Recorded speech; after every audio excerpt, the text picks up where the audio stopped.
Welcome to a Full Force Movie News Burst special brought to you by GeneralsJoesReborn.com with me, Christopher McLeod, aka Diagnostic80.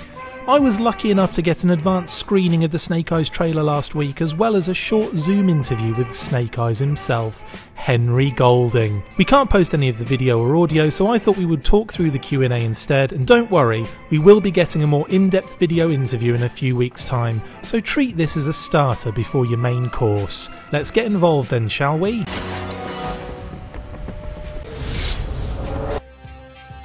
So, thanks to Paramount Pictures for setting this up. Earlier in the week they contacted me to ask if I would be interested in viewing the trailer, and then interview Henry Golding the following day. I of course had to check my calendar, but it just so happened that of course I can do that. So the trailer was viewed, I squealed a number of times while watching, and then also got to see the special featurette as well, because I'm special and better than you. I'm kidding, I'm not.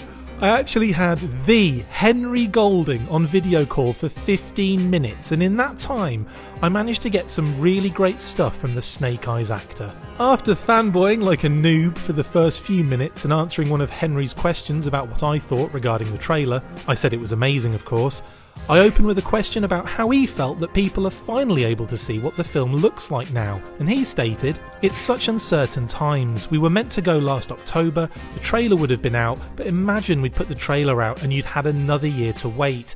We had to make sure, creatively, to be able to not give away too much, but allow people the excitement build before July." He went on to discuss the trailer saying, "With this being some of the first materials, apart from the images that got released today, the actual material from the movie to be released, that trailer was bonkers. When I first saw it I was like, phew, people are gonna salivate." He was not wrong. I then went into the filming itself and how he felt seeing the footage for the first time due to filming only from his own perspective, and he actually explained that. "The amazing thing is because we filmed predominantly on practical sets and locations, we lived the movie. It's not like we're on a green screen and it's like, right, imagine there's a big dinosaur, you know, we were there." So for me, I saw the movie from the front seat, and as a fan of these types of movies, it was just like the greatest, but seeing yourself obviously in third person doing this crazy Henry moved on to the global aspect of the film as well and explained how they would reach that audience who weren't aware of the brand. "We're building a world which is so grounded and appreciated by fans, not only old fans of course, but fans that are going to be growing around the world. G.I. Joe was an American thing. We live in such a global world, how do we make it appreciated to the masses? I want to inspire the kid in Australia to dress up as Snake Eyes and beat his buddy up who's dressed as Storm Shadow, or a little kid in Indonesia running around throwing ninja stars." Health and safety was not an issue here obviously. "Let's open their eyes and their minds to what you love," points at me, "and what you loved about G.I. Joe. The fact that any single human being can be a Joe if they dedicate themselves, if they can work towards a goal and have the sacrifices that these guys have. They're not superheroes, they're not born with extraordinary powers, they're everyday guys who really push themselves to the limit, and that's exactly what you see with Snake Eyes." I moved the conversation towards the action and a specific scene in the trailer where we see Haruka Abe's character, Akiko, flipping off her bike in between two vehicles to take out some bad guys. I explained that I was looking forward to seeing her turn in the film, to which Henry replied, "Haruka's amazing, and she's a fellow Brit. We're introduced to her character, Akiko, and she lives in the world of the Arashikage. She is Tommy's closest confidant, in a sense, so we see the protectiveness that she has over the clan and over Tommy, and with this new guy appearing out of nowhere, of course, suspicions are going to be raised. It's an interesting relationship." I then moved on to a discussion about the action and the challenge he had with this being his first big budget action flick. It is an absolute first for me, especially in that capacity. Having somewhat of a movement background in terms of boxing and Muay Thai, nothing in comparison to say Andrew Koji, who's been doing Taekwondo since he was 12 years old, or Iko Uwais, but to have a base muscle memory for movement really lent itself to learning and understanding the choreography, especially with the katana work. It's so different, and we concentrated on the classic style of samurai movement in which you have to be very efficient because there's very little room for mistakes, so the movements are very much traditional. None of this flails arms around as if wielding two swords. That don't do nothing. If there's a sword being pointed at you, they're aiming at one place. That's right here, gestures towards head and torso. So how do we stop that? The most surprising detail that came out for me was when I asked him about the stunt work and how much of it was done by him. We did all of it. Every little piece of choreography, everybody did because we needed to. We didn't want to do face replacement. Every single bit of choreography that happens in this movie is done by the actors. Of course, we have this fantastic team of stunt guys who do the stuff that we physically can't. Jumping off buildings, like insurance wouldn't pay for us leaping off motorbikes, things like that. But I would say 98% of everything you see on screen is us.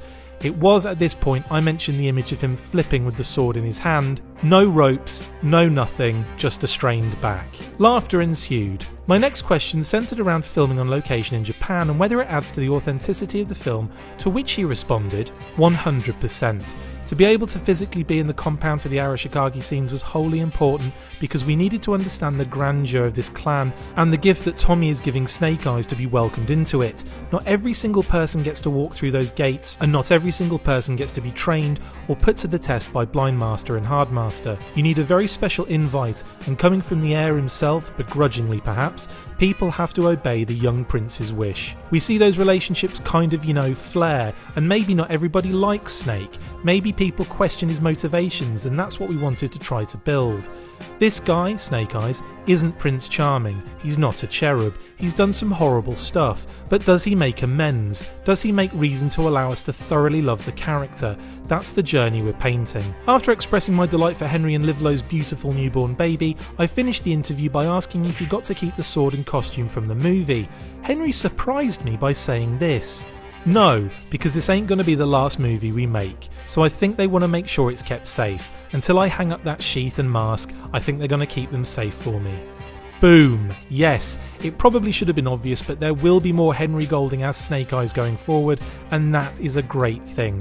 A few things I will mention that don't come across in this style of report is just how personable, nice, friendly and welcoming Henry is, and yes, if I do love him so much, then yeah, maybe I will marry him. There you go then. I will point out that we will be doing a more in-depth video interview very soon before the film is out, so don't you worry. I had an absolute blast chatting with the man of the moment and cannot wait to get stuck into more details with him before and hopefully after the movie comes out. We are best friends now, so he has to. I'm off to ruin this new relationship by sending far too many DMs via his Twitter account.